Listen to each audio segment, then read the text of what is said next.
Exit পোলৰ সমীক্ষাক লৈ প্ৰতিক্ৰিয়া প্ৰকাশ বিধায়ক অখিল গগৈৰ। এক্সিট পোলে অসমৰ যিখন ছবি দেখুৱাইছে সেইখন অবাস্তৱ। বিৰোধী ঐক্য মঞ্চই অসমত 6খন আসন লাভ কৰিব। আৰু কি ক'লে বিধায়ক অখিল গগৈয়ে সবিশেষ জানো আহক। মাত্ৰ দুটা সমষ্টিহে দিয়া হৈছে। যোৰহাটকো কিন্তু এক্সিট পোলে দেখা গৈছে বিজেপিকে পুনৰ দিছে। কি ক'ব এই সম্পৰ্কত, এক্সিট পোল সম্পৰ্কত? মই গোটেই ভাৰতবৰ্ষৰ কথাটো বাৰু প্ৰথমতে নকওঁ, কিন্তু অসমৰ ক্ষেত্ৰত মই ভাবোঁ যে এক্সিট পোলৰ যি ছবি দিয়া হৈছে এই ছবি মিছা প্ৰমাণিত হ'ব। মই আজিও বিশ্বাস কৰোঁ যে অসমৰ মানুহে বিজেপিৰ যিখন চৰকাৰ, সাম্প্ৰদায়িক চৰকাৰ, ফেচিবাদী চৰকাৰ, হিমন্ত বিশ্ব শৰ্মাৰ গুণ্ডাৰাজ আৰু নৰেন্দ্ৰ মোদীৰ যি আপোনাৰ দেশ বিক্ৰী কৰাৰ যি ঘটনা, তাৰ বিৰুদ্ধে মানুহে ভোট দিছে। মই আজিও বিশ্বাস কৰোঁ যে আজিও মই দৃঢ়তাৰে কওঁ, সকলো এক্সিট পোল ওলোৱাৰ পাছতো, যিহেতু মই গোটেই কেম্পেইনটোৰ লগত জড়িত আছিলোঁ, অতি স্পষ্ট ভাষাৰে মই আপোনালোকক জনাব খোজোঁ যে অসমত আমি বিৰোধী ঐক্য মঞ্চই 6টা সমষ্টি লাভ কৰিব পাৰিম। মই আকৌ কৈছোঁ যে বিৰোধী ঐক্য মঞ্চই অসমত 6টা সমষ্টি লাভ কৰিব পাৰিম, 1 নম্বৰ কথা। 2 নম্বৰ কথা, বিজেপিয়েও 6টা সমষ্টি লাভ কৰিব, মোৰ যিটো ধাৰণা। আৰু 3 নম্বৰ আৰু 2টা সমষ্টি 2টা বেলেগ দলে ল'ব বুলি মই ভাবোঁ। গতিকে এনেকুৱা ধৰণৰ হ'ব বুলি অনুমান কৰোঁ। কিন্তু এক্সিট পোলেতো দেখুৱাইছে যে অসমত 1টা বা 2টা, সৰ্বাধিক 2টা মাত্ৰ চিটহে আমি বিৰোধী ঐক্য মঞ্চই পাম বুলি যিটো দেখুৱাইছে, এইটো অবাস্তৱ বুলি ভাবোঁ, এইটো অসম্ভৱ বুলি ভাবোঁ। এয়া কোনোপধ্যে বাস্তৱিক নহয় বুলি ভাবোঁ।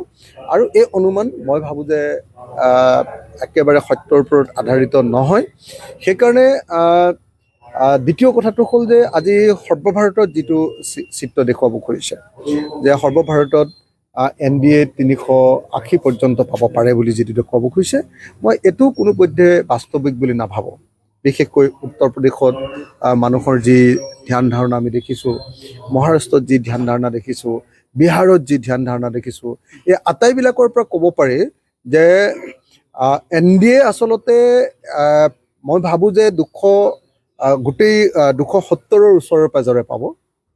যদি NDA চৰকাৰো গঠন কৰে, সেইটো 270ৰ পৰা 280ৰ ভিতৰত হ'ব পাৰে। সেইটো কেতিয়াও 380 হ'ব নোৱাৰে। সেই যিটো এক্সিট পোল কৰিছে, সেইকাৰণে এইটো অবাস্তৱ বুলি ভাবোঁ, বাস্তৱসন্মত নহয় বুলি ভাবোঁ। আৰু ভাবোঁ যে এই এক্সিট পোলে ভাৰতৰ সকলো মানুহৰ প্ৰকৃত যি ক্ষোভ, বিজেপি চৰকাৰৰ বিৰুদ্ধে যি খং, যি ক্ষোভ, সেই ক্ষোভক প্ৰতিফলিত কৰিব পৰা নাই। দেখা যাওক, আহিলেই যেতিয়া 4 তাৰিখ যেতিয়া আহিলে, মই ভাবোঁ যে যোৰহাট আমিতো জিকিমেই। বেলেগ যোনেই যি কওক নকওক, যোৰহাটত মই নিজেই কেম্পেইনিঙৰ প্ৰথমৰ পৰা শেষলৈকে জড়িত হৈ আছোঁ। গতিকে যোৰহাটত যেতিয়া হাৰিব বুলি কৈছে, তেতিয়াহ'লে সেই এক্সিট পোল মিছা বুলিয়ে অনুমান কৰিছোঁ। যোৰহাটততো জিকিবই বুলি আমি ভাবোঁ, আৰু সেইকাৰণে এই এক্সিট পোলক কেতিয়াও মানি ল'ব নোখোজোঁ। মাত্ৰ দুটা সমষ্টিহে দিয়া হৈছে। যোৰহাটকো কিন্তু এক্সিট পোলে দেখা গৈছে বিজেপিকে পুনৰ দিছে। কি ক'ব এই সম্পৰ্কত, এক্সিট পোল সম্পৰ্কত? মই গোটেই ভাৰতবৰ্ষৰ কথাটো বাৰু প্ৰথমতে নকওঁ, কিন্তু অসমৰ ক্ষেত্ৰত মই ভাবোঁ যে এক্সিট পোলৰ যি ছবি দিয়া হৈছে এই ছবি মিছা প্ৰমাণিত হ'ব। মই আজিও বিশ্বাস কৰোঁ যে অসমৰ মানুহে বিজেপিৰ যিখন চৰকাৰ, সাম্প্ৰদায়িক চৰকাৰ, ফেচিবাদী চৰকাৰ, হিমন্ত বিশ্ব শৰ্মাৰ গুণ্ডাৰাজ আৰু নৰেন্দ্ৰ মোদীৰ যি আপোনাৰ দেশ বিক্ৰী কৰাৰ যি ঘটনা, তাৰ বিৰুদ্ধে মানুহে ভোট দিছে। মই আজিও বিশ্বাস কৰোঁ যে আজিও মই দৃঢ়তাৰে কওঁ, সকলো এক্সিট পোল ওলোৱাৰ পাছতো, যিহেতু মই গোটেই কেম্পেইনটোৰ লগত জড়িত আছিলোঁ, অতি স্পষ্ট ভাষাৰে মই আপোনালোকক জনাব খোজোঁ যে অসমত আমি বিৰোধী ঐক্য মঞ্চই 6টা সমষ্টি লাভ কৰিব পাৰিম। মই আকৌ কৈছোঁ যে বিৰোধী ঐক্য মঞ্চই অসমত 6টা সমষ্টি লাভ কৰিব পাৰিম, 1 নম্বৰ কথা। 2 নম্বৰ কথা, বিজেপিয়েও 6টা সমষ্টি লাভ কৰিব, মোৰ যিটো ধাৰণা। আৰু 3 নম্বৰ আৰু 2টা সমষ্টি 2টা বেলেগ দলে ল'ব বুলি মই ভাবোঁ। গতিকে এনেকুৱা ধৰণৰ হ'ব বুলি অনুমান কৰোঁ।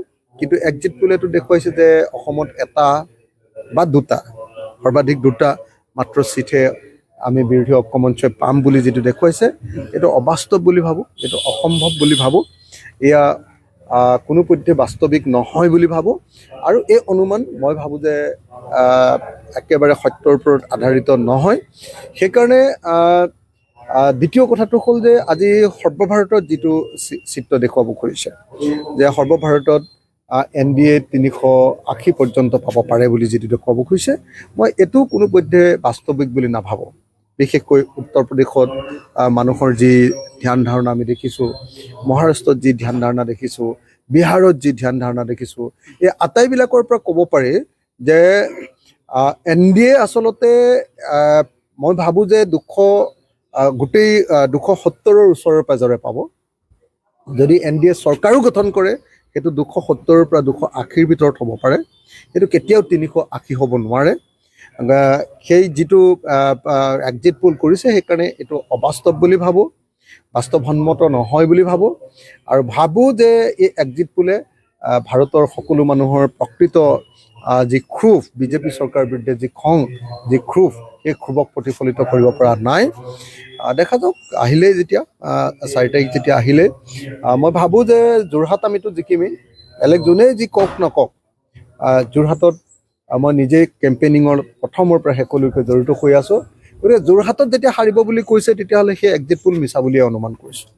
যোৰহাটততো জিকিবই বুলি আমি ভাবোঁ আৰু সেইকাৰণে এই এক্সিট পোলক কেতিয়াও মানি ল'ব নোখোজোঁ।